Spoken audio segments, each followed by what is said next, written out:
Hey, what's up, everyone? Welcome to StormCrows TV, the channel where two lit chicks talk about all things reading and writing. I'm Allegra. I'm Emily. And we are super excited to continue our read along of A Song of Ice and Fire by George R. R. Martin, starting with the first book, Game of Thrones. This is actually our fifth in the Game of Thrones series, so if you're brand new to our channel, definitely check out the first few chapters. Links will be down in the description. Today, we'll be focusing on Daenerys 2 and Ned 2. And for those of you who aren't familiar with how we do this, I'm the fangirl of the series. I love it, reading it like a million times, and I'm finally getting Em to read it. So she'll soon learn to love it, I'm right? Hopefully, maybe. So Em, since your first time reading through, why don't you give us the newbie summary? I would love to. Okay, so check this out. Dany has to get married. And none of this true love, soulmate bullshit either, because you see, Khal Drogo has a huge army, and her big brother Viserys really wants that army so he can reclaim the throne from the Alpha Usurper and his Dog Lord. Only he has to be patient, which, surprise, surprise, Viserys isn't particularly good at patience, and on top of that, he has to endure a wedding where, gasp, Dany is actually more important than he is. He literally has to eat her scraps. Which does not at all have anything to do with the foreshadowy dream thing that Dany has, and turns out waking the dragon is not nearly as much as a double entendre as you'd hope. Anyway, 12 people get straight up slaughtered at the wedding, but that's fine, because apparently for the Dothraki, you can't spell slaughter without laughter. Then, Drogo gives Dany a gift. A silver-colored horse. And wouldn't you know, she effing loves it, because who wouldn't love a silver horse? You have given me the wind. I mean, come on, Dany. Could you be a little less awesome for 5 minutes? And really, despite her fear of having to be alone with her new husband, turns out he is pretty much the first dude we've seen, so far, in her life that isn't a complete dick. Kinda makes you almost forget that she's basically still a child. Whatever. Meanwhile, King Robb and his hand Ned ride off for private time. And that's also not as dirty as it sounds. Though really, that might have made it better? Who knows? Robb proves once and for all that he really shouldn't be allowed to wear a crown, and despite Ned being grumpy gills most of the time, he has a good point. The Lannisters really do have too much power and a track record of betraying the king. Even if the imagery of Jaime Lannister sitting on the throne with the king's head at the bottom of the stairs is pretty badass. Anyway, Robert complains a bit, or a lot more, about Targaryens and their awful awfulness, and how awful Rhaegar awfully sucked, just, he was awful. And also Jorah Mormont called, Dany has an army now. But don't worry, because Ned says the Dothraki will never be a threat ever, ever, ever. And Ned is always right. Always, always, always. Pretty much you covered it. Dany, dragon eggs, marriage ceremony. So, one thing about Dany's wedding, and I really have to hit on this. I haven't been married yet. At my wedding, if people don't get straight up slaughtered, I'm going to be disappointed now after reading this. And as you will inevitably be in my bridal party, I'm kind of leaving it to you to arrange that, so just saying. I mean, no one got slaughtered at my wedding, but a Mongol horde did descend because I got married at a historical event, so. See, shit like that never ever happens to me in life, but I guess my point is, I'm really digging the Dothraki customs. Not necessarily as something I'd like to experience, because as a woman, it seemed kinda awful, but from a reader standpoint, I do find it fascinating. The Mongol port of the Dothraki, because I think that's pretty much what George coded them to be. It really is interesting because I don't know. I'm thinking it was the 80s or maybe it was the 90s. The Secret History of the Mongol Queens stuff got translated into English and made a splash. So I'm not sure if any of that influenced the way he wrote the Dothraki, but it kind of seems to me like there was hints of it because everyone always just views the Mongols as these big, terrifying monsters. But if you're actually studying the Mongols, they're actually really sophisticated. They set up a pretty cool empire. They have a really interesting way of life. But from the outside, oh yeah, no. It would be terrifying. And so I think maybe there's some of that at play with Dany and Drogo. Also, here's a fun fact about the Mongols for anyone who's interested. They were one of the first known civilizations that engaged in biological warfare, And the instance I'm talking about most specifically is 14th century Siege of Caffo, where they were throwing bodies and excrement over the walls, and these bodies were infected with bubonic plague. So, as you said, on the outset, very terrifying. I will say that in a game of generals and risk or something, you would not, there's not a payment big enough to make me go up against Subutai and Genghis Khan. Yeah, that's probably a smart stance to take. There's some hints even in this marriage ceremony that Dany's perceptions and what's actually happening are possibly not aligned too well. The Blood Riders come up and they offer her weapons, and she's supposed to say, I am but a woman, that I will give them to my husband. You can read that as Dany is giving her like all of her protection over to her husband or something. You can also read that Khal Drogo is taking and accepting the weapons, the symbols of his status from his wife. So exactly how powerless really is she? No one's just bothered to explain that. Like a Khaleesi would have her own household, she'll have people that she's maybe expected to give gifts to, and she doesn't know any of that. She's thinking, oh, I'm just another slave.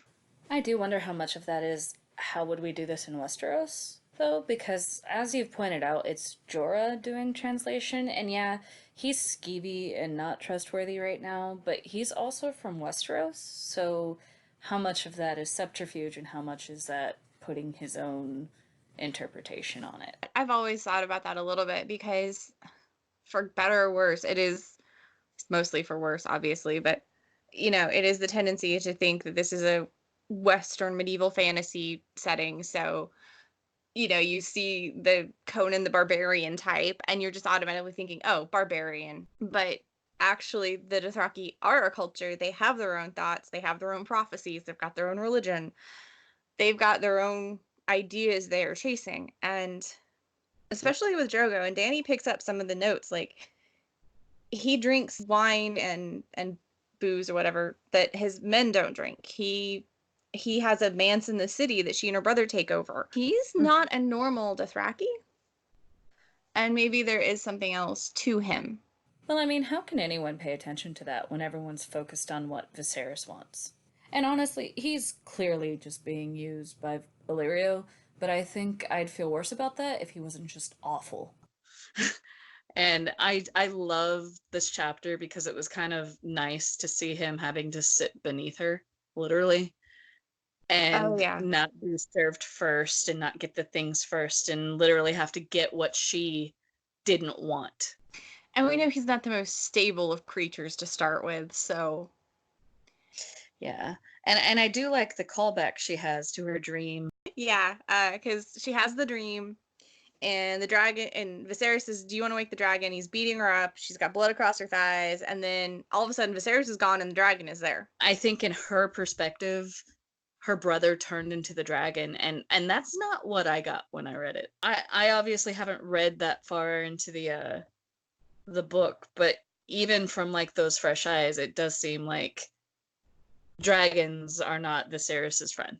There's a tons of dragon imagery in this chapter. My God. Yeah, and it just with those eggs and the way they're described, like you hear them, and you're like, I really want one. Those sound really cool, right? They are very shiny. And okay, like I posted this on my Twitter, but like when she got her horse, I think reading it, I was smiling ear to ear. Like it was the most exhilarating line of fiction I think I've ever had, because I felt like I was writing with her. It was so happy. And when she goes, tell Khal Drogo that he gifted me the wind, I was like, oh my God, I love you. I don't care what you do from this point on. I'm in your corner. I want you on the throne. I don't give a shit about anything else. Because it's like, oh my God, like stop being so amazing. And then the smile he gives her when she says it, I'm like, I see you, Khal Drogo. Right, like I think maybe you also maybe that's when he realizes he chose well. That whatever prophecy this is fulfilling for him or whatever they're doing, that hey, I can probably work with this. Oh, and then like even after that moment, because I got so into it, when Viserys came up and like pinched her leg, I'm like, you son of a, you ruined it. You ruined everything. So it's like even then Viserys has this need to control her. And it's like, well, I mean, you're not really the biggest bad in her life anymore. Right, that title has been passed officially right now. Yeah, And even so, like, yeah, Drogo's the biggest bad in her life, but Jesus, does he not act like it? no, I remember reading this the first time, and my roommate and I were reading, and we both talked about after, like, oh god, that chapter went way differently than we were expecting, because like we were expecting brutality to end that, and it, like, yes, by modern standards and modern ethics, bad idea, but for what Dany was expecting, like that went way better than, like, sigh of relief. You can't really ascribe contemporary ethics to a medieval sort of, even though it's anachronistic, it's still medieval. So, I mean, this is a crap sack world where 12-year-old girls get bargained away for land and money. It right. And even with that, it could have still read as brutal, but Drogo is proving to be so far the first person in her life to give her a choice. I mean, yeah, it's a limited choice because it's like, you still have to be married to me, but do you want me to continue? And he's giving thought to her consent, and no one has ever given her that. This is the first choice we see Dany make and have power over. She directed his hand. And even though it's like you can get caught up on the ickiness, if you will, I think that's a very powerful thing that she is directing Drogo's hand. she is making this choice. Now you can have the more argument of, did she really have a choice? Was he just giving her the illusion of choice? We're actually never gonna know, because again, she doesn't know enough about Dothraki culture at this moment to have any idea whether her choice is real or not. We can't actually say. There might be some taboo about how a Khal and a Khaleesi have to interact in the wedding night. Who knows? I mean, but without getting too wrapped up in the sexuality of it, you begin to wonder what else will she end up directing his hand on. It's a good moment of foreshadowing, I think, a little bit on some stuff. Also, in case we get into certain Tumblr arguments, I just want to point out that if you're mad about Dany marrying Drogo in this series and the scene and everything, please stop, open another tab, and go check your local laws, because at the time this was written, in the 90s, and even now, it's what happened to Dany is actually illegal in way too many of the United States of America, and it's legal in a lot too much of the world. Yeah, So like she had many her guardian's countries. consent Yeah. and a judge signing off on it. Illyrio is a magister. That actually makes what happened to her legal in at least 16 states in the United States, and arguably legal in a few others. So, yeah, and it's only been not legal in more of them in the last like 5 years. Now, that being said, it's okay to be outraged by it when it's not fiction. We would never condone that sort of thing, but we also understand we are reading fiction. And again, back to the medieval sort of time period, that this is the ethics that you have to kind of take with it. So yeah, if you want to be mad about it, like she said, go Google it and get on that sort of soapbox and fight for it in Seriously. real life, but not fiction. Yeah, like, go yell at your Congress people, please. I'm really more upset about the fact that what's depicted on this page is actually happening in real life to people. Well, it's like, and where does that slope stop? Like we can't get hung up on a fictional character in a fictional situation that makes us uncomfortable, but there's also been murder and there's been incest and there's been a whole lot of things. So it's like, where does the soapbox end? Right. And last thing I'll say about it is, like, you know, you wouldn't condone murder in real life. I hope not. Right? You wouldn't condone a lot of things that happen in this book, or a lot of things you see in the movies or TV. You wouldn't condone that, but it's Yeah. okay because it's not real. Yeah, like, Um, please don't go tossing 7-year-olds out windows because you saw it on TV. unless you're doing it for love. I mean, if it's the apocalypse, sure. Yeah, point is, it's like I understand the disgust be disgusted. It's supposed to make you uncomfortable. But yeah, if this is the hill you want to die on, actually take it to real life where it can affect real change and impact real people. That said, what the fuck with Mormont? He is clearly not someone you should trust. Not just as a woman, but like as Illyrio or Viserys. Like you were a bannerman for the Starks, and even though you've been exiled, I don't know that you're not trying to get back in his good graces. We find that out in the next chapter, but like even before I read the next chapter, I'm like, why are you trusting him?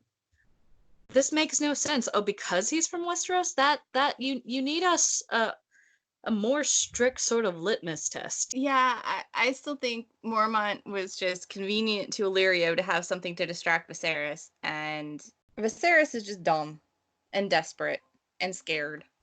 It just doesn't really match up for me because it's Viserys has managed to keep his sister alive and himself alive this whole time, so he has to have a good head on his shoulders in some respects. And yet everything so far just points to he's basically as good at this as Joffrey. And that's one of those things where you're like, is this a plot hole? And that like Martin didn't think through how Viserys had been keeping them alive? Is it that Illyrio has been on the shadow conspiracy that has not yet shown up on the page, has been keeping them alive more than Dany or Viserys realize right now? Yeah, it up for debate. Yeah, and I guess we will see more of that going forward. Which then takes us towards our next chapter with Ned. And I've said it many times, and I'll say it many more. What the hell was up with Westeros when they decided to back Robert Baratheon? Robert can't do this. He physically and just mentally is not right for this role. I think Robert has just been covered by Jon Arryn being mostly competent, and no other lord with enough Targaryen lineage having the backing of Casterly Rock and Highgarden, I guess. Robert's grandma or something was a Targaryen. He doesn't talk about it, and I think it's not till you're down in King's Landing that anyone mentions it, but that's why. Yeah, he's just okay. So I guess then I'm gonna amend my question. How is he still the king? Yeah, that I don't know. If you're looking at able Baratheon-blooded administrators, I don't know how Robert is still alive. When you could have just put Stannis on the throne, and even for that matter, Renly would have been an easier puppet. Well, I don't know. I guess this does kind of lead me to my first real complaint about the narrative style. Because so far my complaints have been about characterization, and that's not necessarily a criticism of style, but I really thought the way that Ned told us the history of how he walked into the throne and he saw the king's head and Jaime was sitting on the throne, even though I like the imagery, I thought it was really clunky. Like, it was obviously said for our benefit, not Robert's. But at the same time, though, look who you're explaining something to. Your explanation is going to end up clunky because you're going to have to speak slowly and use small words. All right. And I thought of that. It still kind of came across as like, this seems really forced. At the same time, like I said, I really like the imagery, and going back to the pitch letter that you discussed in a previous episode, I can see how he was still trying to set that up here. About, Jaime being the one who was supposed to win the throne. Of course, we don't know if that's still the plan because a lot of things from the pitch letter have been obviously scrapped. But you can see him setting up that chessboard and it not really maybe playing out later, but yeah, it's there. And I mean, it was badass. I pictured Jaime just sitting there and then just kind of like flippantly getting up, like, I was just keeping it warm for your buddy. Like, dude, yeah. He loves you. I mean, the cojones on that 17-year-old. And then it's so crazy because then you remember, like, Ned, for all that clunky explanation right there, and Robert dismissing Jaime as barely being 17, Ned and Robert were maybe 20. Like, they weren't very old either. And I remember when I was first reading this chunk and thinking, oh my god, A Song of Ice and Fire is really the epilogue to all of those stupid high fantasy novels I always hated about teenagers leading a rebellion against a wicked king. And this is the inevitable 20 years later when everything has gone to hell. Ned's very biased, right? Oh, yeah. You really see that from this perspective. Even if you aren't Team Stark, you cannot deny that He is right. You do not want to give one family this much power. No. And it's very aggravating that Baratheon doesn't see a problem with that. Now, reading this time, I just sat there and I was like, when Robert's bitching about how the Dothraki could be a threat and everything, I'm like, look, Robert might have half a brain cell left. Oh yeah, well, I'm just gonna hand everything over to the Lannisters. Nope, they're with the brain cell. Like, No, because I really don't think he's arguing about the Dothraki from a political standpoint. It's because Targaryen's involved, and he has some hard-on for murder when it comes to the Targaryens. Like, he's really upset that he didn't kill these kids when they were kids, and even Ned's going like, dude, killing babies was wrong. We should not have killed babies. And Robert's like, they weren't babies, they were Targaryen. No, and really it all just comes down to he's pissed that Lyanna didn't love him. It's not him being smart. may not be being smart, but he is technically right. If Viserys did land with 10,000 Dothraki screamers, they'd be screwed. Well, don't worry, it won't happen because Ned said it won't, and he's always been right so far. And I really hate to say it, but at this point, I really am rooting for Targaryen or Jaime to take the throne. Just anyone? No, not anyone. I don't want Ned on it. I mean, I know what happens to him at the end, but I'm fine with a Stark not taking it either. I should talk about some of the tinfoil theories that get folded into this chapter real quick. Okay. So this is our first true visit to the Department of Backstory via Ned with the timeline he gives about the rebellion. And basically that he and Robert had their bro breakup over the dead Targaryen children. And he went south, and even Jon Arryn couldn't reconcile them. Nothing reconciled them until Lyanna died. So if you go with a certain theory about who Jon Snow is, you can see why Ned would maybe decide that instead of trying to announce who his nephew was, he just hid him as Jon Snow to save his life because he was pretty sure Robert would kill him even though he was Ned's nephew and Lyanna's son. You also have the issue of Willa the wet nurse, that we know from Catelyn was the name of Jon Snow's wet nurse. Robert thinks Willa was Jon Snow's mom.